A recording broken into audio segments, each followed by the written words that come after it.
Hello everyone, welcome to today's IELTS analysis class where I'll be going through an IELTS task and I will be analysing the task and providing feedback on a particular topic related to the exam.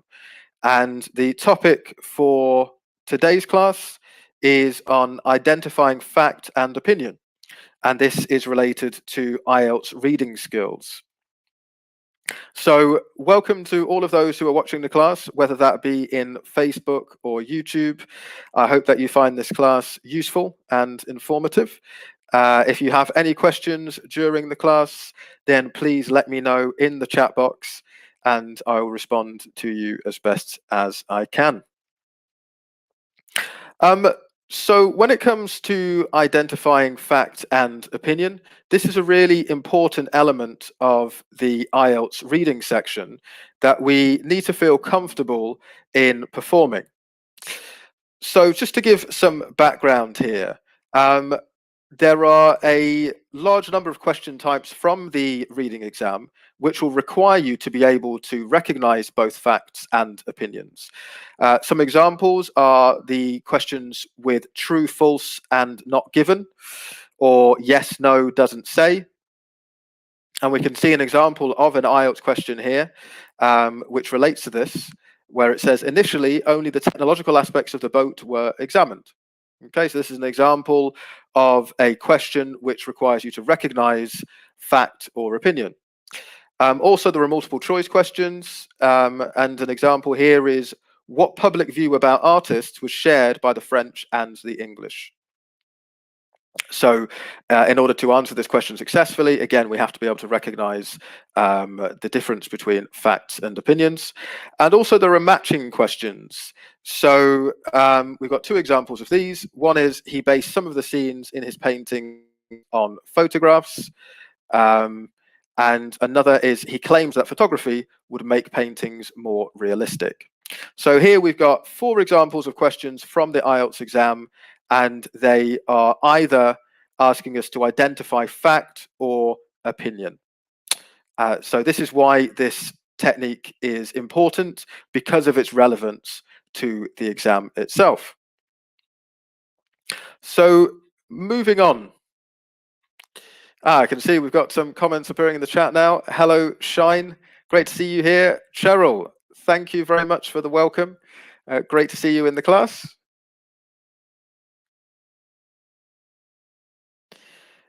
So moving on then. 4 statements here, or 4 questions. Some are asking us to recognize facts, some are asking us to recognize opinions. What we can do when it comes to distinguishing between fact and opinion is look for key words. And the key words are going to be particularly useful when it comes to recognizing the opinions. So we can see that here in these examples. Looking for the keywords for opinion, if we look at the multiple choice question, it states what public view about artists was shared by the French and the English. So view is another word for an opinion. What is your view on something is the same as asking what is your opinion on something. And so this keyword is telling us, okay, we need to be reading for somebody's opinion in order to answer this question. The other word that I've highlighted here is claimed. So there are certain reporting verbs which are used, particularly when reporting opinions. So here we've got, he claims that photography would make paintings more realistic. So this isn't a fact.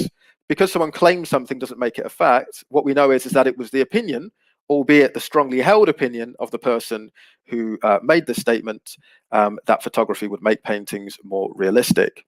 Looking at the other 2 examples, they're not relating to opinions, they're only stating facts. So if we look at the first question, the true, false, not given question, we'll just highlight here. We can see here that it states only the technological aspects of the boat were examined. Okay, so it's just a fact. It's not stating that it was according to somebody's opinion. It's not stating it was a particular view. It's just stating this is what happened as a fact. So we can see that's different to the two examples that have been highlighted. If we look at the first matching question, it states he based some of the scenes in his paintings on photographs. So this is, again, it's more descriptive. When we look at facts, facts describe a situation. We do have a reference to he, but it's just describing what he did. Okay, so this again is just reporting a fact. It's not saying according to this person or it is believed that. No, it's just simply stated as a fact. So we don't have the key words or phrases which would indicate to us that we are looking at an opinion here as opposed to a fact. So let me just welcome the people that have said hello in the chat. Ronalyn, thank you very much for the welcome. Great to see you in the class again. Hello to you. Welcome as a new student. And Sharon, hello. Thank you for saying hi in the class. I hope you are finding it useful. So let's actually look at the task itself.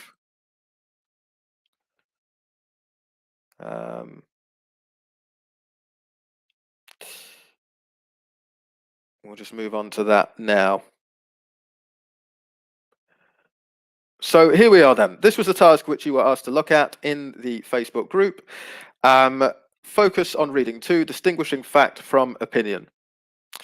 So here we have then the 4 statements in exercise 1. Which ones of these were facts? Which ones of these were opinions? So in the chat, let me know what you think. If we have a look, first of all, at the first example. On my way to work once, I saw a man down the street while shaving with an electric razor, which seemed to me extraordinary. What is this? Is this the expression of a fact or of an opinion? What do we think? Let me know in the chat box. I can see we've got Abdul, who's joined the class. Hello to you. Hello to Gabrielle. Hi, Alice. Thanks again for the welcome. QR, hello to you. I hope I've pronounced that okay. Welcome to the class from Myanmar. Bert, hello, yes. Great to see you in the class as well again. Okay, so Sharon, facts is what you're saying. Alice, you're also saying a fact. Okay, so we have to look at, of course, that there are 2 different parts to this statement. And one part is a description. So on my way to work, I saw a man down the street while shaving with an electric razor. But there's a clear expression of opinion here. And that comes here, doesn't it? Which seemed to me extraordinary. So this expression seemed to me. This states that it's subjective and it relates to a person's particular view. Yeah, that's another way to express a view. So seemed to me is another way of saying which, in my opinion, in this case, was extraordinary. So there is some fact in terms of the initial description, but certainly in terms of the ending of this statement, we have the expression of an opinion. Okay, so hello to Fayan and Rini. Great to see you in the class. Yeah, Sharon, that's right. Yeah, so his opinion is being expressed, isn't it, at the end of the sentence. So let's have a look now at the second statement. So if we have a look at James Gleek, if we can pronounce it that way. So is a science writer and the author of several fascinating books, including Faster, The Acceleration of Just About Everything. What is being expressed here? Is there an expression of an opinion or an expression of fact? What do we think? Again, just let me know in the chat box if you think you know the answer.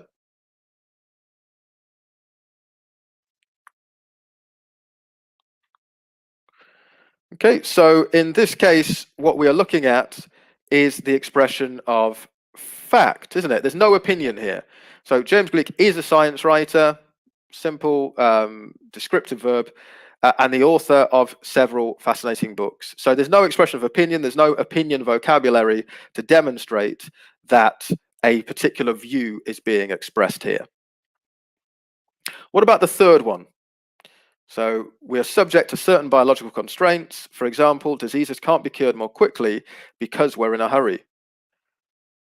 What do we think here? Is there vocabulary to show that an opinion is being expressed, or is this focusing on a fact? Any views?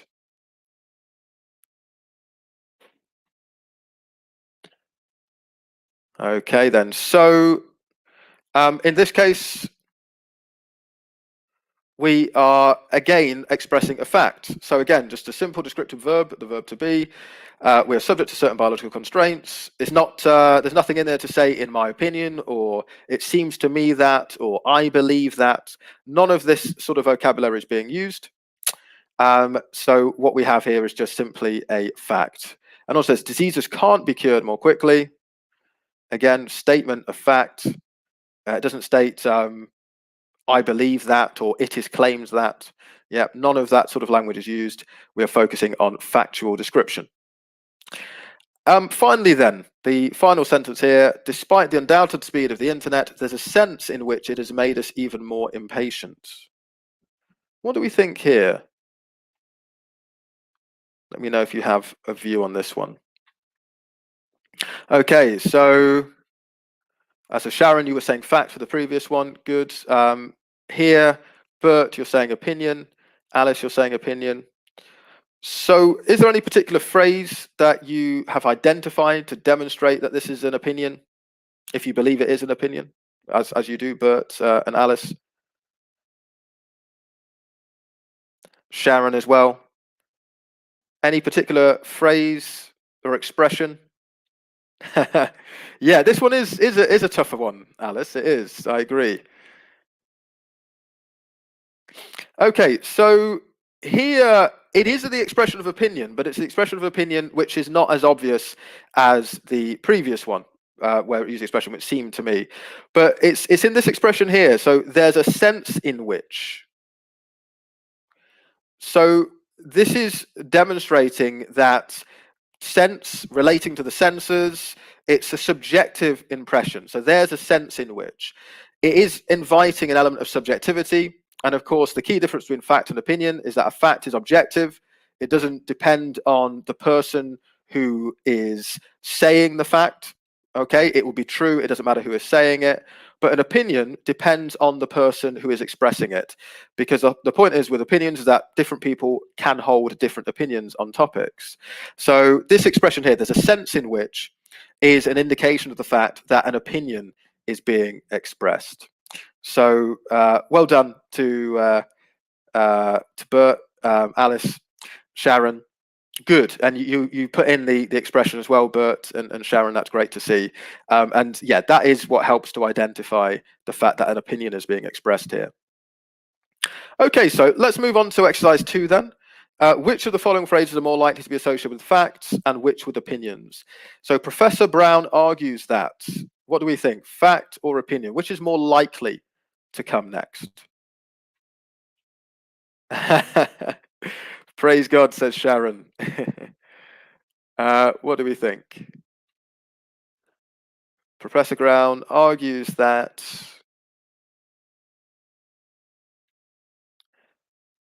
Sharon saying opinion. Yeah, good, absolutely. This is an opinion, isn't it? So we can see we've got our key language, opinion-based language. If you argue something, you argue from a particular perspective, and if you have a particular perspective, that shows that there's an opinion element to what you are expressing. So even though the person's a professor, it doesn't matter what the qualifications are, an argument is still an expression of opinion, even if the opinion might be convincing.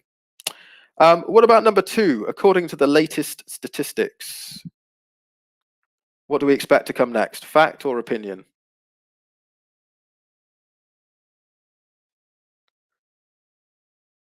Any ideas? Well done to Sonia, Lily, and Alice, by the way, correctly identifying that opinion was for number 2. Okay, so Bert, Sharon, all saying facts. Yeah, the statistics relate to facts, don't they? So again, there's no reference to a particular person, a particular point of view. It just states according to the latest statistics, and that's it. Good. So this would be fact. Number 3. What do we think? This is an interesting one.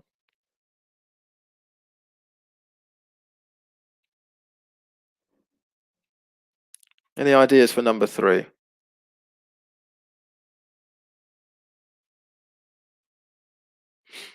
Okay, so number 3 is a bit trickier because it refers to the experts, doesn't it? So several experts, but we have this key verb, claim. So several experts claim that. So even though they're experts, the fact that they're using the term claim moves that this has not yet been proved to be a fact. So if it's not proved to be a fact, it's still an opinion. It may be expert opinion. There is such a thing as expert opinion. Not everybody's opinion is equal. We might respect some people's opinion more than others.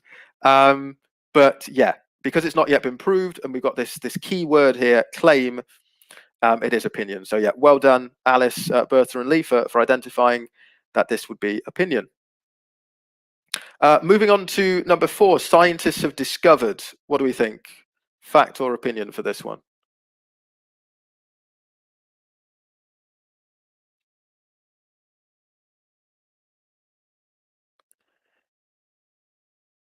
Any ideas? Okay, so we've got some answers coming. Good, yeah. We're saying fact, aren't we? Good stuff. Yeah, there's no opinion here. Yeah, just scientists have discovered. There's none of these key words, argues or claims. It's yeah. So a fact is being expressed. And number 5. What do we think about number 5? Yeah, good, Bert. Number 4 is just presenting evidence. That's it. Good. Okay, good. Yeah, absolutely, Sharon. So number 5, some people say. Yeah, there's no demonstration of evidence in this case, but whatever it is that people say, and it's only some people, is going to express an opinion. So you should recognize this from IELTS writing. It's often some people say that technology is bringing people closer together. However, other people believe that technology is driving us further apart. So yeah, definitely, this is a key expression which is often used to express opinions. Good. Okay, so this is hopefully been useful in terms of identifying the facts and the opinions in these cases. It's something which I advise you to look out for in your reading practice. Just some key tips to remember. You will have to read to recognize opinions and facts in the exam. This applies to many different IELTS reading question types. So we looked at true, false, not given, or yes, no, doesn't say, for example, and multiple choice questions and others. Be aware of key opinion vocabulary. So we looked at some claims, argues, in my view, some of the key ones. And also, just an extra tip here, be prepared to recognize paraphrasing of opinion vocabulary. So maybe in the question it will say claim, but in the actual passage, it will use the word argue as a paraphrase. So those are some key tips to remember. So thank you very much for joining the session today. As I said, I hope you have found it useful, and I will see you in tomorrow's session for our next analysis class. Oh, just I can see a question here. In which sections does it apply for reading? So Alice, as I said, there are lots of different questions where this could come up. It's the question type. So true, false doesn't say is a clear question type. Multiple choice is another one. Matching activities as well. So these are some clear question types where you could be tested on this. Okay. As I say, thank you very much for participating, and I will see you again next time.